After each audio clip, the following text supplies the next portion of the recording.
I want to say a couple of things, and I really don't want you all to miss me before we get ready to go.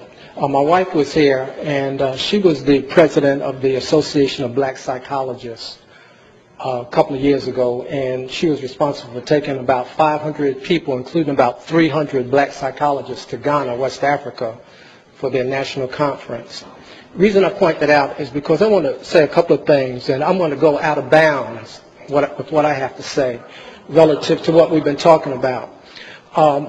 First of all, I grew up in Brooklyn, and I saw, looking back on my life, I saw about 30 of my friends die, getting shot, overdosing on drugs, any number of things that took them off the planet, beautiful brothers. So as I started to become more conscious, I looked around, I started asking this very important question. I think the most important question that I ask myself and that you can ask yourself is why? And I wanted to find out what was going on. So I began to change. I began to examine everything. I don't like to use the word critically, but I started to really check things out. So I went through a very, very serious change. Serious change. And what my wife and I did, we decided that we were going to drop out from this system. We delivered two of our 3 children at home using midwives. She didn't take any medication. We didn't go to a doctor. She talked me into doing that, but it was a beautiful experience for me to be there to help deliver our children. They were born, by the way, 2 years apart on the same day, and our oldest daughter helped us deliver our children. We also changed our diets. We saw the hospital system was killing our people, so we changed our diets. We have been vegan for about 30 years. That means no meat at all in any form, no dairy products, no sugar, no white flour, the same thing that Dr. Whitaker talked about. Because we understood that we were in a war, and I want to emphasize that to you. We are in a war. We left New York and went to North Carolina, and really it's on her again, we decided that we were not going to go in debt because the new form of slavery was economic slavery. We got some land, we were very fortunate, and we built our own house. We built a log house. It took us 16 months. We worked night and day, every day for the 16 months. And she was out there with a chainsaw in the cold and the rain, and we worked and we built the house so we would not have to give white people any money. I taught on the college level for a number of years at a so-called black college, and I'm down against black colleges. I'm going to tell you straight up, because some of the madness that's going on in these schools. But what I want to say is that there are 2 things going on the planet now. One is that when white people came to us and said, we're going to free you, we're going to emancipate you from the plantation, what they did was extended the boundaries of the plantation and made it an international plantation. Made us think that we were free.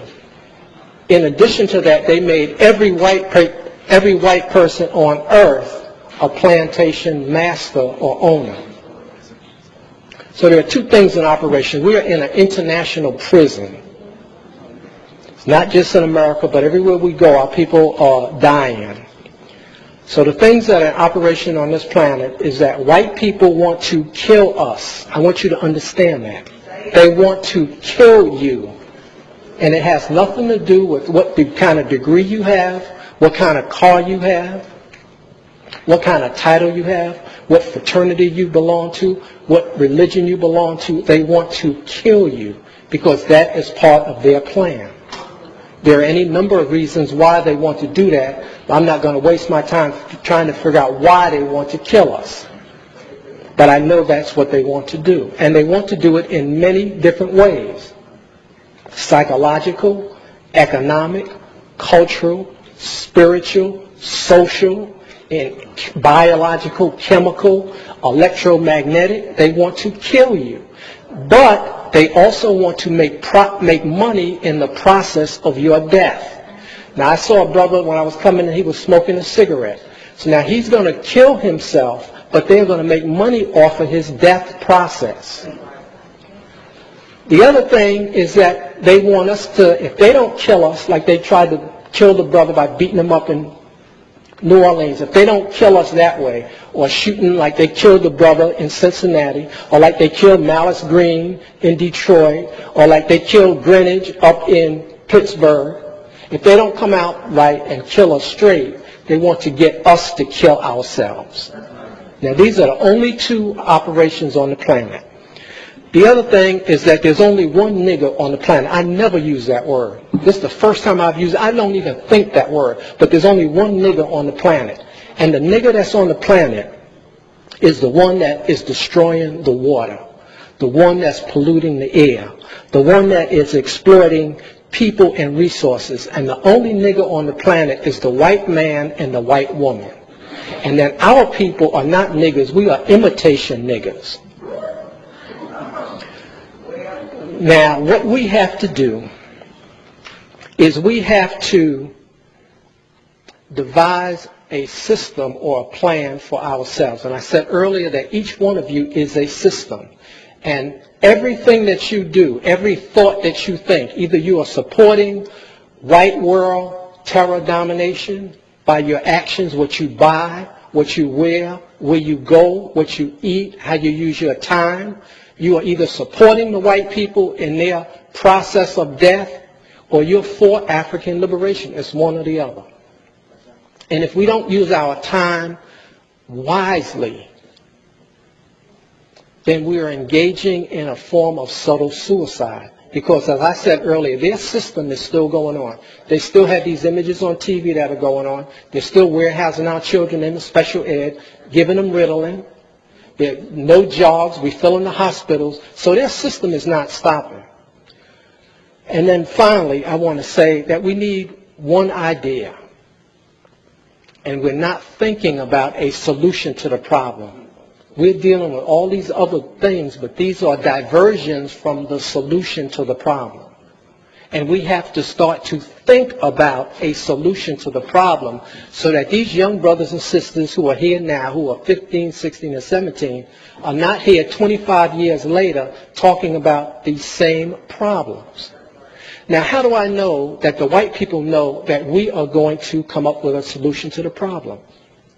I know it because they have retina scans, they have what they call racial profiling, DNA banks, and they're monitoring our people to try to prevent the one person from coming up with the one idea. And the one idea is how we are going to exterminate white people, because that, in my estimation, is the only conclusion I have come to. We have to exterminate white people off of the face of the planet to solve this problem. Now, I don't care whether you clap or not, but I'm saying to you that we need to solve this problem because they are going to kill us. And I will leave on that. So we have to just set up our own system and stop playing and get very serious and not be diverted from coming up with a solution to the problem. And the problem on the planet is white people.